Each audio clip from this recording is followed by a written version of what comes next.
پوری دنیا میں شرمندگی کے اس ماحول میں ضرورت تو اس بات کی تھی کہ صدر زرداری اور وزیر اعظم گیلانی سامنے آتے اور پاکستانی قوم کے سامنے بتاتے کہ ان کی حکومت کب، کہاں اور کیوں سوتی رہے۔ حکومت بتائے نہ بتائے، ہم آپ کو بتاتے ہیں کہ من حیث القوم ہمیں یہ بات مان لینی چاہیے کہ مختلف فوجی اور جمہوری حکومتوں کی دہشت گردی کے بارے میں دوہری پالیسیوں کے نتیجے میں آج واقعی ہمارا وطن عزیز پوری دنیا میں دہشت گردوں کی سب سے بڑے گڑھ کی شناخت اختیار کر چکا ہے۔ جب تک بیماری کو پہچانیں گے نہیں تو اس کا علاج کیا خاک کریں گے؟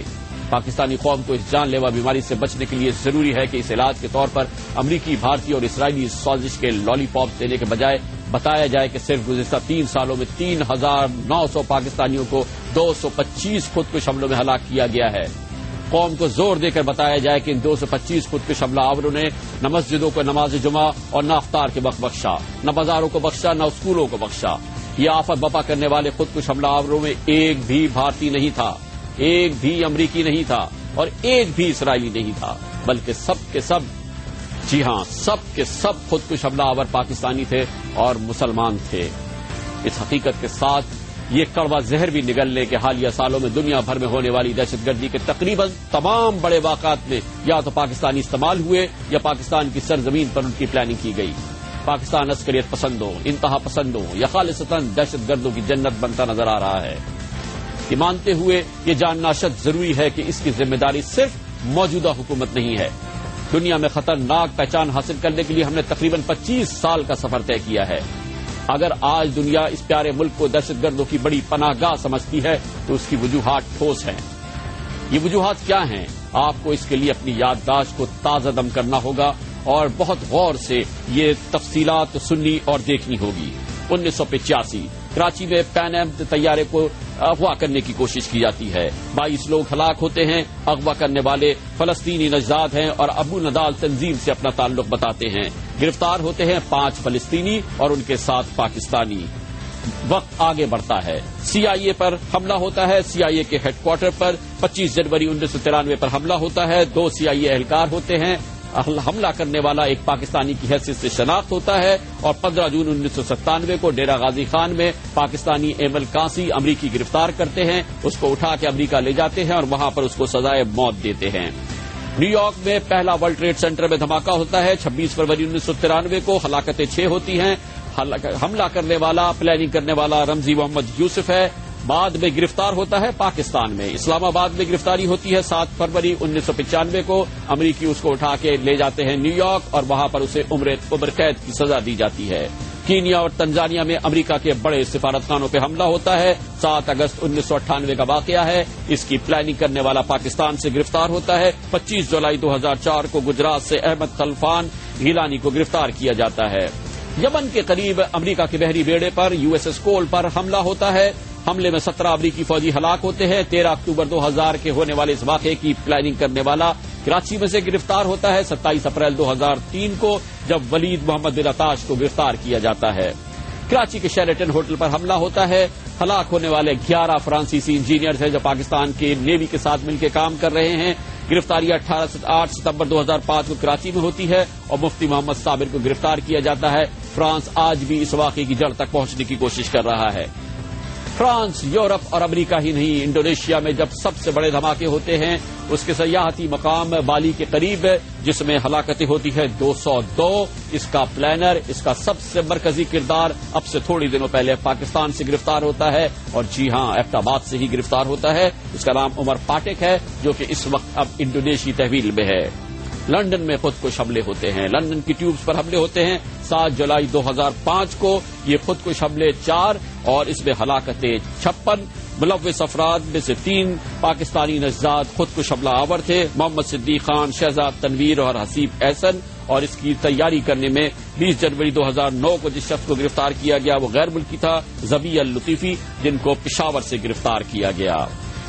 ممبئی میں حملے ہوتے ہیں 26 نومبر 2008 کو، ہلاکتیں ہوتی ہے 164، گرفتاریاں ہوتی ہے 12 فروری کو پاکستان کے اندر پاکستانیوں کی، ذکی الرحمان لکھوی، حماد امین، صادق، جاوید اقبال اور زرار شاہ کو گرفتار کیا جاتا ہے۔ ایک پاکستانی اجمل قصاب بھارت کی تحویل میں ہے اور 9 اور پاکستانی جنہوں نے ان حملوں میں حصہ لیا تھا ان کو بھارتی پولیس ہلاک کر چکی ہے۔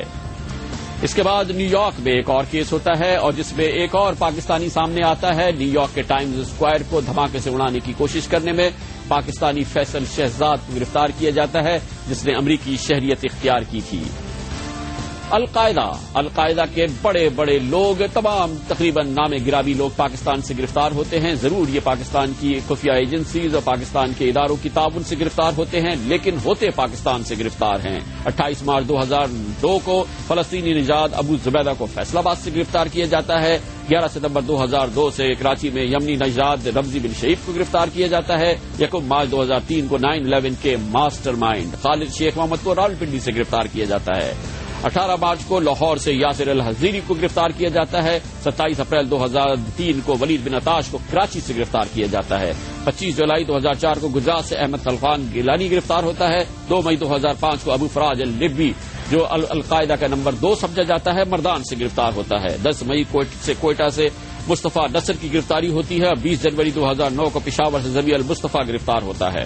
25 جنوری 2011 کو ایبٹ آباد سے عمر پاٹک گرفتار ہوتا ہے اور اب سے 3 دن قبل اسامہ بن لادن کو ایبٹ آباد میں امریکی فوجیں حملہ کر کے ہلاک کر دیتی ہیں۔ صرف یہی بات نہیں ہے، پاکستان کے اندر غیر ملکی سفارت خانوں کو بھی نہیں چھوڑا گیا ہے۔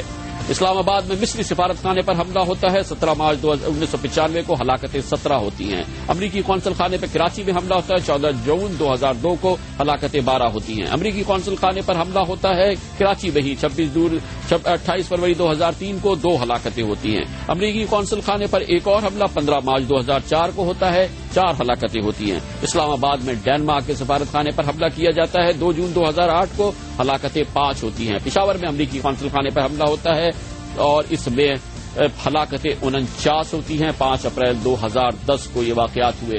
آپ نے دیکھا دہشت گردی چاہے امریکہ میں ہو، چاہے کینیا میں ہو، تنزانیہ میں ہو، یمن میں ہو، انڈونیشیا میں ہو، برطانیہ میں ہو، بمبئی میں ہو یا کسی اور بڑے ملک میں ہو، پاکستانی اس میں انوالو ہیں یا پاکستانیوں سے تعلق رکھنے والے اس میں انوالو ہیں، اور اگر یہ نہیں ہے تو اس کی پابندی، اس کی تیاری پاکستان میں کی گئی ہے۔ اگر یہی سب کچھ کافی نہیں ہے تو یہ بھی جان لیں کہ اس کے علاوہ برطانیہ میں اب تک جن 50 افراد کو دہشت گردی کے الزام میں گرفتار کیا جا چکا ہے، ان میں سے تقریباً 19 کے پاکستان سے خاندانی روابط تھے، جبکہ 27 افراد ایسے دہشت گردوں میں گرفتار ہیں جنہوں نے پاکستان کے قبائلی علاقوں میں موجود دہشت گردی کے کیمپوں میں وقت گزارا ہے۔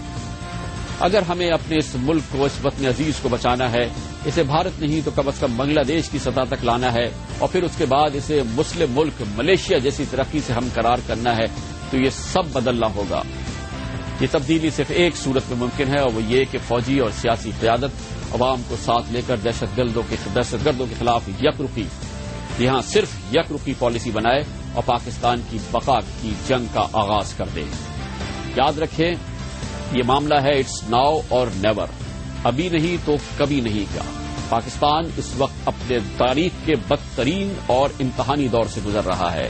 اس کی بنیادی وجہ یہ ہے کہ پاکستان نے دہشت گردی کے خلاف جنگ تو ضرور لڑی ہے، مگر یہ جنگ پاکستان ہارتا نظر آ رہا ہے۔ ہم مانے یا نہ مانے، پوری دنیا اس وقت ہمیں دہشت گردوں کی جنت کے طور پہ، دہشت گردوں کی پناہ گاہ کے طور پہ اور دہشت گردوں کی گڑھ کے طور پہ پہچان رہی ہے۔ یہی وجہ ہے کہ وہ جو دہشت گردی جو دنیا میں ہو رہی ہے اس کو ایک طرف رکھے، پاکستان کے اندر ہونے والی دہشت گردی کے نتیجے میں ہماری معیشت کی کمر کی ہڈی ٹوٹ چکی ہے۔ وقت ہمارے پاس کم ہے، وقت ہمارے ہاتھ سے نکلتا جا رہا ہے۔